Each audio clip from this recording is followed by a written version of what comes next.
दोस्तों, आपका स्वागत है मेरे पॉडकास्ट में जिसका नाम है अनकही कहानियाँ। कुछ ऐसी कहानियाँ जो हर घर में होती है पर वो अनसुनी रह जाती हैं। हमारे साथ एक ऐसा पर्सन है जो पूरे 1 साल से अपनी नींद त्याग के बैठा है। वो और कोई नहीं है, एक न्यू मदर है जो अभी अभी मॉम बनी है। उन्हें 1 ईयर हुआ है और वो अपनी नींद बहुत टाइम से त्याग कर बैठी है। मिलिए आप उन पर्सन से। ये है प्रियंका जी। तो थैंक यू सो मच आपका मुझे इस पॉडकास्ट में इनवाइट करने के लिए, और मुझे बहुत ही अच्छा लगा कि आपने मुझे फर्स्ट गेस्ट चुना है। मैं बस ये कहना चाहती हूँ कि जो ये 1 साल मेरा निकला है, हाँ मैं सोई नहीं हूँ बहुत रातों से, बट ये स्ट्रगल है उतना ही मुझे खुशी भी है, क्योंकि ये स्ट्रगल मुझे एक ऐसी चीज़ ने दिया है जो कि मतलब किसी की लाइफ में आना मतलब बहुत ही बड़ी बात होती है। तो मैं बहुत खुश हुई इस चीज़ से, और मैं चाहती हूँ कि ऐसा स्ट्रगल सबको ही फेस करना पड़े, क्योंकि ये जो स्ट्रगल है ये बहुत ही खूबसूरत चीज़ आपकी ज़िंदगी में लाता है। तो हाँ, स्ट्रगल तो बहुत है मदरहुड में।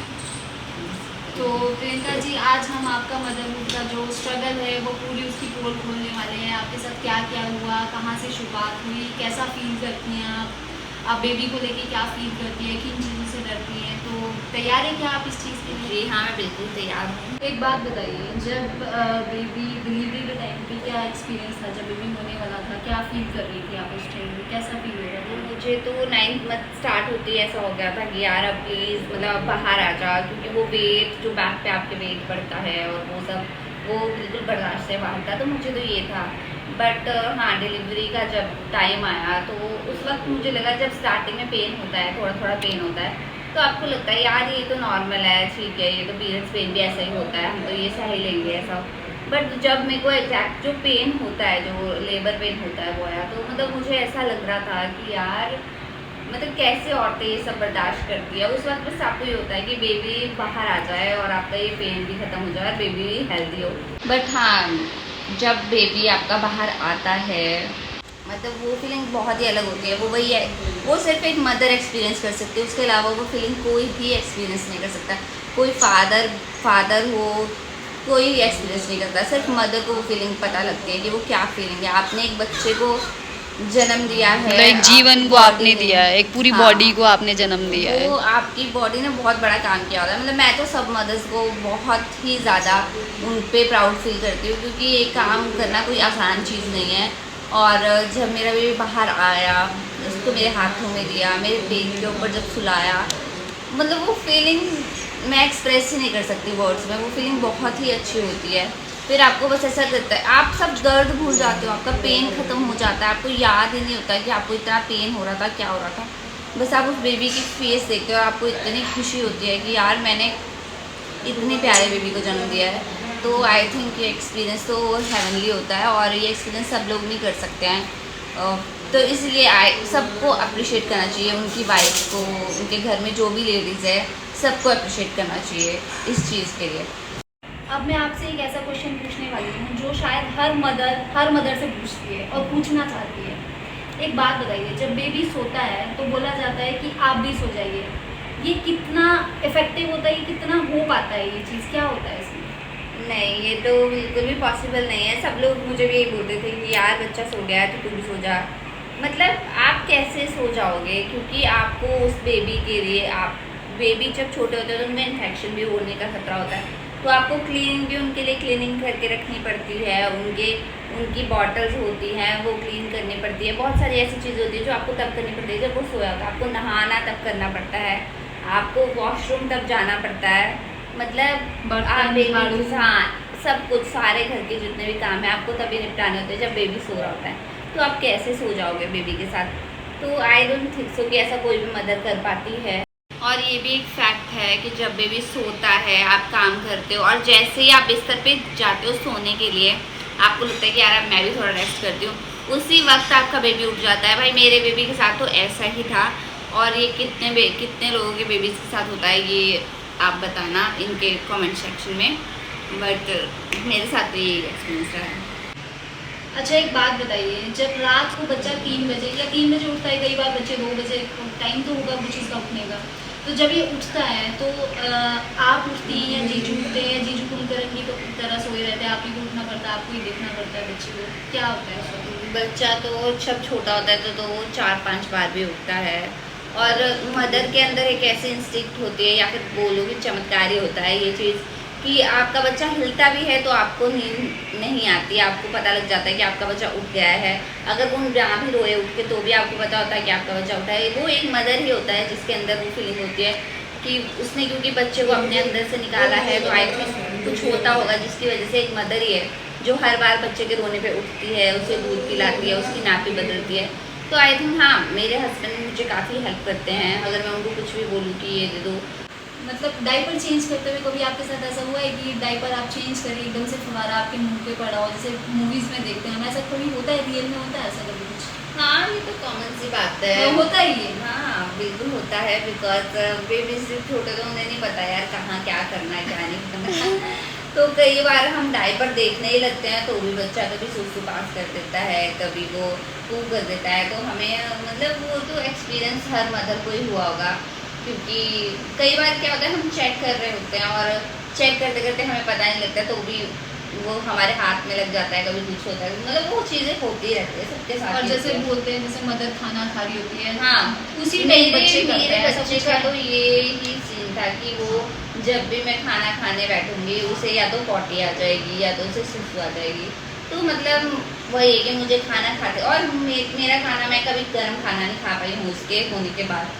और ये हर मदर के साथ होता होगा आई थिंक, कि मम्मा खाना खा रही है बट कभी भी गर्म खाना नहीं खा पाते हैं बच्चा होने के बाद। हर माँ ठंडा खाना ही खाती है, क्योंकि बच्चा कोई ना कोई ऐसी हरकत करेगा कि आप खाना खा ही नहीं पाओगे, आपको उठ के जाना ही पड़ेगा। तब तक आपका, जब तक आप वापस आओगे तब तक आपकी चाय होगी या खाना होगा वो ठंडा हो चुका होगा। तो ये तो हर मदर के साथ होता ही होगा आई थिंक।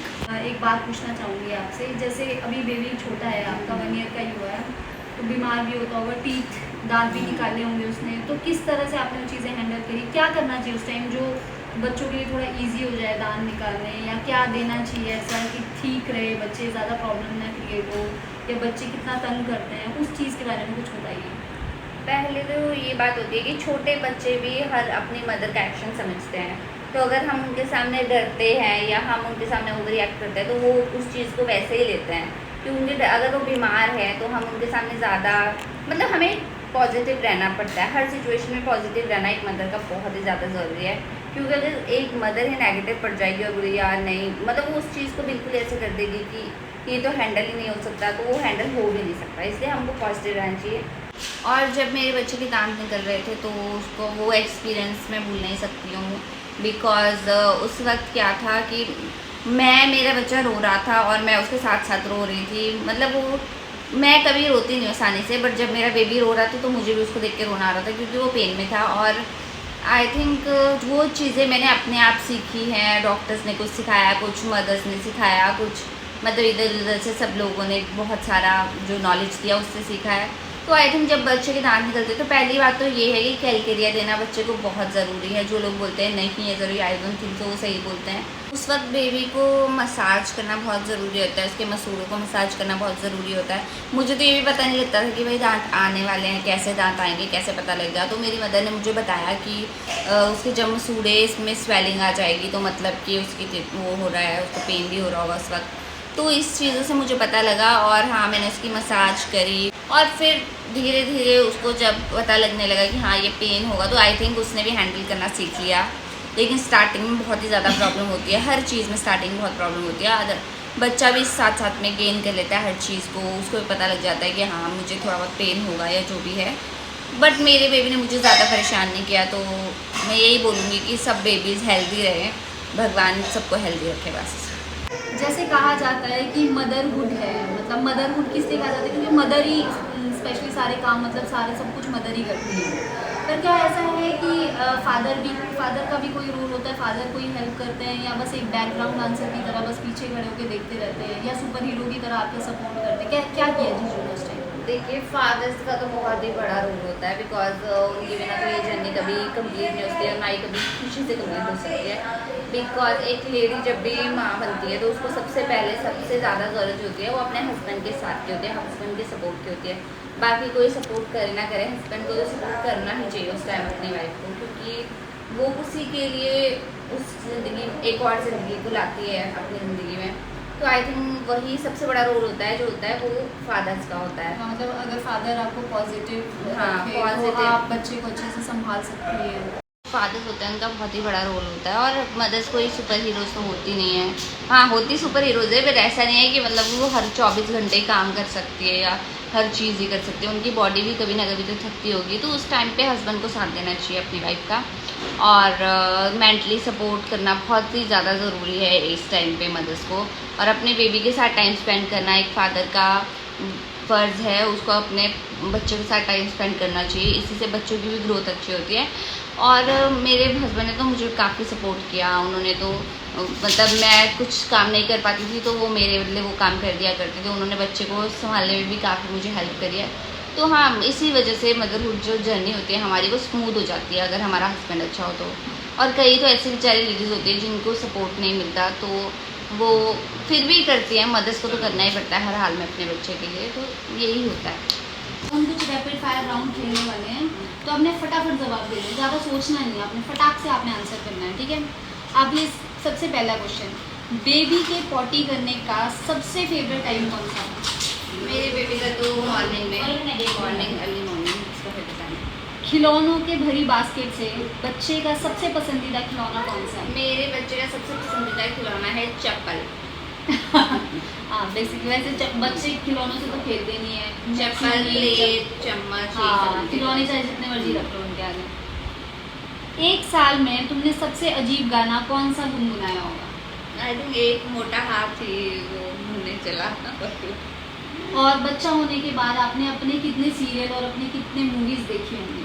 मैं कोई भी मूवी कभी पूरी नहीं देख पाती हूँ। आई थिंक 20 मिनट देखती हूँ। और मेरे को ऐसा होता है कि बच्चा सो गया तो मैं सो जाती हूँ। मेरे को कुछ देखने का शौक नहीं है। बस बेबी क्राई, जब बेबी रोता है उसकी कोई भाषा घोषित करनी है कि ये रो रहा है तो ये बोलना चाहता है, तो आप क्या बोलना चाहेंगे उसको? एक चीज़ जब उसको भूख लगती है वो तब रोता है, और दूसरा उसको बिना बात के रोना है और बिना हराम करना है इसलिए। अच्छा, पति देव इस पूरे साल में सुपर हीरो की तरह रहे या बैकग्राउंड डांसर की तरह रहे? सुपर हीरो की तरह। चलिए, हमारा ये जो रैपिड फायर राउंड था यही ख़त्म होता है। अब आप एंड में कुछ ऐसा बोलना चाहेंगी, मतलब आपका जैसे ये पूरा साल जो बच्चे के साथ ही पूरा एक साल गया है आपका, कौन सी चीज़ें आपने सेक्रीफाइस की है, या आपको ऐसा तो नहीं लगा एक बार भी कि यार जो मेरी पहले लाइफ थी वो बहुत फ्री थी, अभी की लाइफ बहुत बिजी हो गई है, या ऐसा क्या चेंज आया आपकी लाइफ में कि मतलब आपको लगता है पहले बिल्कुल ये अलग था, बहुत ही अलग है, क्या चेंज हुआ है? हर मदर बहुत कुछ सेक्रीफाइस करती है अपनी मदरहुड जर्नी में, और मैंने अपनी पूरी की पूरी बॉडी सेक्रीफाइस की है, अपनी हेल्थ सेक्रीफाइस की है, अपना जो मी टाइम होता है वो सेक्रीफाइस। मी टाइम तो होता ही नहीं है मदर बनने के बाद, आपका सारा टाइम आपके बेबी का ही होता है। आप मतलब उसी के लिए जी रहे हो, उसी के लिए खा रहे हो, उसी के लिए पी रहे हो, सब कुछ उसी के लिए कर रहे हो, अपने लिए आप कुछ भी नहीं करते हो। और ये जो, और ऊपर से आपको जो बोलते हैं ना, जैसे आप जब माँ बनती हो तो आप चाहती हो कि मेरा बच्चा यार टाइम से चले, टाइम से बोले, टाइम से खाए, सब कुछ चीज़ें टाइम से करे। क्योंकि लोग भी इतना, लोग ऐसा नहीं कि कोई बुरा बोल रहा है, बट हाँ जो लोग बोलते हैं आपको वो सुन के ऐसा लगता है कि यार हाँ मेरे बच्चे ने ये नहीं किया, अभी मेरे बच्चे ने वो नहीं किया, अभी मेरा बच्चा ज़्यादा बोलता नहीं। मतलब लोग आपको इनडायरेक्टली आपको कोई ना कोई चीज़ ऐसे हर्ट करती रहती है जो कि आप बोल भी नहीं सकते हो, और आप अपने बच्चे को बस ग्रो करते हुए देखना चाहते हो। तो वो जो चीज़ें होती है वो भी आपको मेंटली स्ट्रांग बनाती हैं। और हाँ, मेंटली कभी कभी आप इमोशनल भी हो जाते हो, बट ठीक है, आप देख रहे हो, आप सिर्फ ये चाहते हो कि आपका बच्चा हेल्दी रहे, उसके लिए आप अपने आप को पूरा सेक्रीफाइस कर देते हो। मैं भी चेंज क्या हुआ आपकी लाइफ में, ऐसे जैसे पहले क्या था और अब क्या है, कैसे? तो पहले मैं कुछ भी करना चाहती थी तो कर सकती थी, अपना कहीं घूमने जाना है तो बिना कुछ सोचे जा सकती थी। अब अगर कहीं घूमने जाना हो तो मुझे 100 चीज़ें सोचनी पड़ती है। इसकी दूध की बोतल लेके जाओ, इसकी पानी की बोतल लेके जाओ, इसके कपड़े लेके जाओ, सब कुछ मुझे। और रेडी, जैसे रेडी होना होता है, रेडी तो मैं हो ही नहीं सकती हूँ। मैंने, मुझे ऐसे ऐसे दिन भी निकले हैं कि मैंने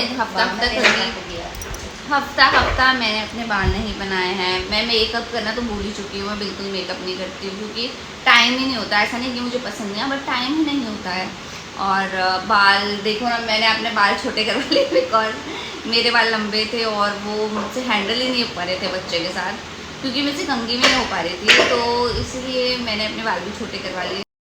आप हमारी न्यू मदर्स के लिए कुछ प्रो टिप देना चाहेंगी कि क्या उन्हें करना चाहिए, किस तरह से हैंडल करना चाहिए, कुछ बताएंगी उसके बारे तो में? ये बोलना चाहती हूँ न्यू मदर्स को, एक फर्स्ट चीज़ है कि आप पॉजिटिव रहो। और दुनिया बहुत लोग बहुत कुछ बोलते हैं, मेरे को बोलते थे 6 मंथ का जब मेरा बेबी था तो लोग मुझे बोलते थे, काफ़ी लोग, सब नहीं बट कुछ लोग बोलते थे कि अभी इसने चलना स्टार्ट नहीं किया। यार आप लोग बताओ, 6 महीने का बच्चा के चलना भी स्टार्ट कर देता है। तो लोग बहुत कुछ बोलेंगे आपको, बट आपको बिलीव करना है डॉक्टर्स पे, जो डॉक्टर्स बोलते हैं वही आपको बिलीव करना है। हाँ, जो एक्सपीरियंस लोग हैं जो सही सलाह आपको दे रहे हैं उनको भी आप मानिए, बट सबसे ज़्यादा ये है कि माँ जो होती है वो अपने बेबी को सबसे अच्छे से समझ सकती है। तो आपको अपने बेबी के लिए वही करना है जो आपको सही लगता है, क्योंकि मदर कभी भी अपने बच्चे का बुरा नहीं चाह सकती है।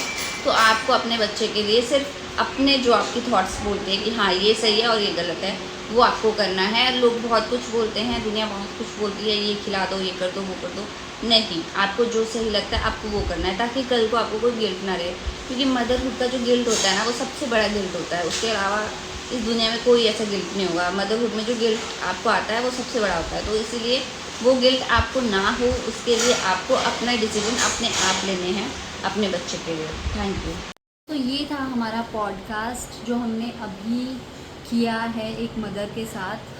अगर आपको हमारा ये पॉडकास्ट अच्छा लगा है और आपको भी इन सब बातों से कुछ रिलेट हो रहा है कि आपके साथ भी ऐसा हुआ और कब हुआ, क्या हुआ, तो आप ज़रूर कमेंट करके बताइएगा। और ज़रूर बताइएगा कि आपको ये पॉडकास्ट कैसा लगा, अनकही कहानियाँ कैसी आपको लगा ये पॉडकास्ट। तो अब हम मिलेंगे आपसे नेक्स्ट पॉडकास्ट में, तब तक के लिए बाय बाय।